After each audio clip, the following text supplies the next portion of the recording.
נופלת. זה התחיל ב6 בבוקר, יום רגוע שגרתי. זה האיש השם הוא בבר, יש בו משהו טורדני. מוזיז תחתון בוצע פלח וקולט את הבליטה. קם ישר לשירותים והוא משחרר את היציקה. חור ועוד חור, הוא מדמם קצת מהתחת, ופתאום רואה שחור, מיד נכנס לעוד מקלחת. הגרניק מקלף את האור, משאיר ורוד שורף כמו אש, מצלם לנו את החור ויש לו ריח של בואש. איף יום רודף לו ועוד יום, והחרדה עולה. מתייעץ לו עם חבר, ישר שולח לו תמונה. בבקשה תגיד לי למה, מתחנן שתעזור, מתפלל לאלוקים בבקשה שזה לא תחור.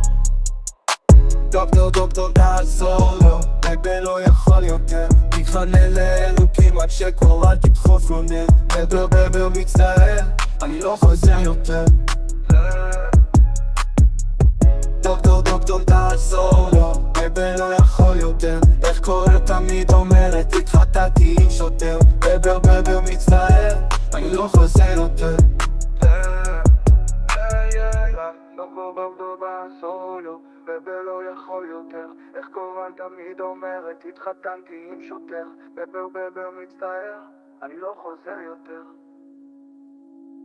בסוף הדוקטור בא כי כבר החמיר לו הכאב, איך שדחף לו הרדמה השכיב אותו תנוחת רוכבת. הכאב שהוא עבר לא מאחל לשום אויב, הוא לא יודע כשישן הכתירו לו מכל הלב. איך הוא צעק, אני עוד שנייה נחנק, איך החור שלי שורף ולמה זה מרגיש כל כך חזק. מתחנן שיעבור, אני לא יכול, זה כל כך רע. אני זועק לאלוקים שהחריץ לא יקרה רע. דוקטור תעזור לו, בבר לא יכול יותר, מתחנן לאלוקים רק שקור אל תדחוף לו נר. בבר מצטער, אני לא חוזר יותר.